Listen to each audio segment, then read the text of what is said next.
Hi, I'm Marla Patterson. I'm the managing editor of Fire Engineering Books and Videos, and I'm here with the Seattle guys. We've got Mike Galliano, we've got Steve Bernoco, we have Phil Jose, and we have Casey Phillips.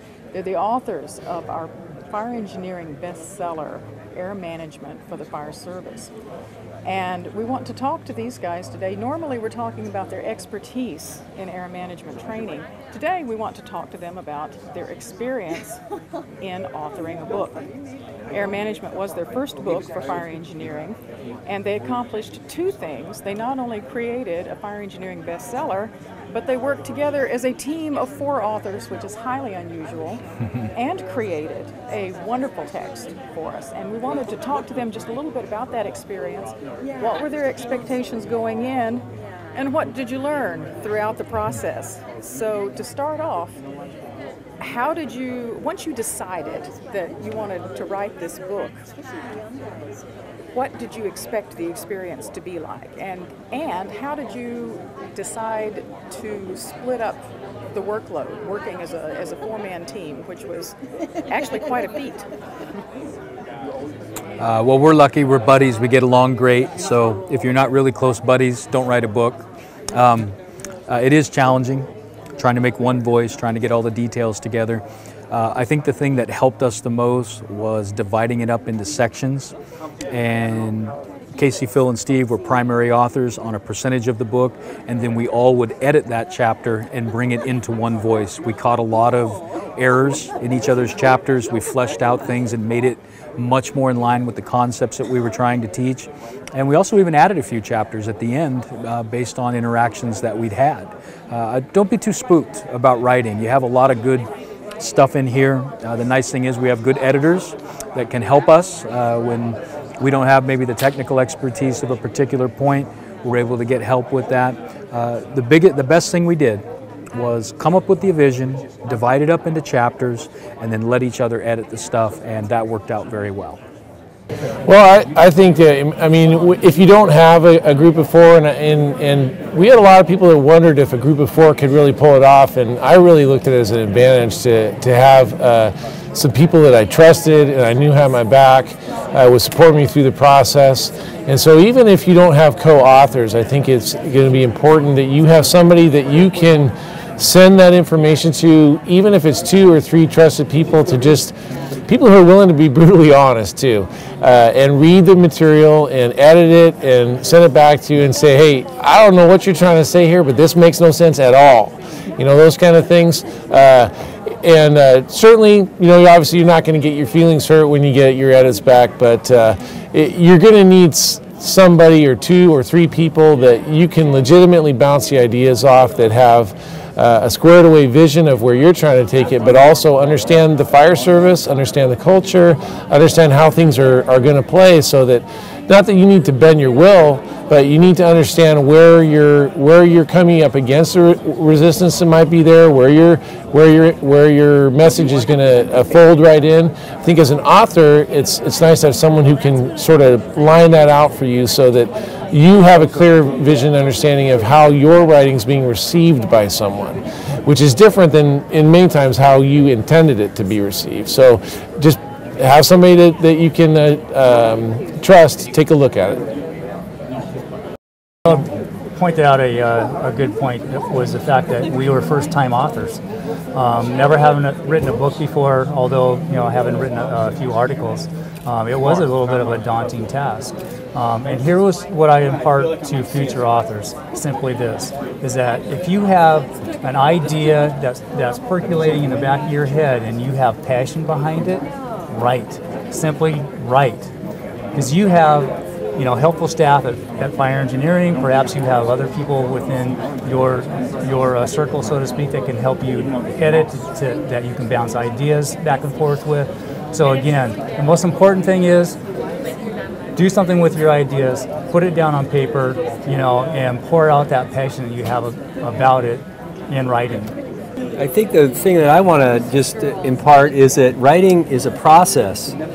It's a process, but you don't have to be afraid of the process. The people at Penwell Books, Fire Engineering, helped us through that process. All right? They kept us on track. They kept us on a timeline, and they helped us with the review, something like Phil was talking about, the review of the book, and made the book a stronger work. So it's a process, but it's nothing to be afraid of. If you, like Casey said, if you have an idea and you're passionate about it, don't be afraid to approach Fire Engineering, Penwell, and let's get that idea out there, and they will help you make that a reality. So I have one more question for you. In this process, as you went through it, and granted this was 3 years ago, the book was published in 2008, I believe. It's been a while ago. It's been a little while, and now that you've had a chance to cogitate on it a bit, what did you find to be your biggest surprise, pleasant or unpleasant, in the course of the process? What did you expect to happen? What did not happen the way you expected it to? Probably the biggest surprise in trying to put it all together were not so much the broader concepts, because we all had that. We had a real good idea of what we wanted the book to look like, good idea of what we wanted to be in the book. We added a little bit, but for the most part, the broad concepts, we had it cold what we wanted. It was the small details that were really a challenge, trying to nail down a particular source, trying to nail down a particular credit, getting an author to allow us to use their photograph for a particular thing, or finding a photograph that actually matched up. Those were, for me personally, what I found to be the most challenging. The major concepts, really easy to write, the idea that you have, you know what you want, put that down, then you go to work on all the little details. That would be the biggest challenge that I found. The people that we wanted to be part of the project at the beginning with, like Mike was talking about, people like Skip Coleman and Alan Brunacini and a dozen others or more, we put that sort of as a wish list to begin with, and when we asked those people, they absolutely came to assist us in this project, and it shouldn't have been a surprise to me because that's what firefighters do. But sometimes you might be hesitant to ask, and I'm going to tell you, ask.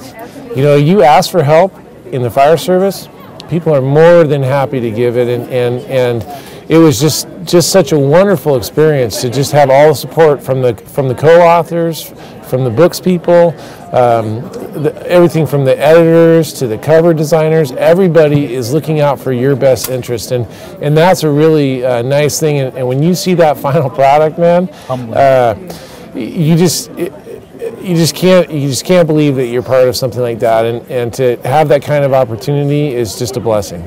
I guess the two surprises for me were simply this. One, 4 humble, simpleton line firefighters from Seattle were able to produce something like this, as Marlo pointed out, became a bestseller. I mean, who would have thought? Any of you guys? No.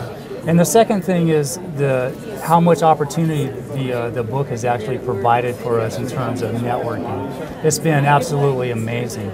How many people that you meet that either are interested in the book, heard of our topic or subject, and the information that we have been trading back and forth, not only in terms of the book that we wrote, but other things that hold interest for us in our job. So those two key things were, I guess, surprises for me.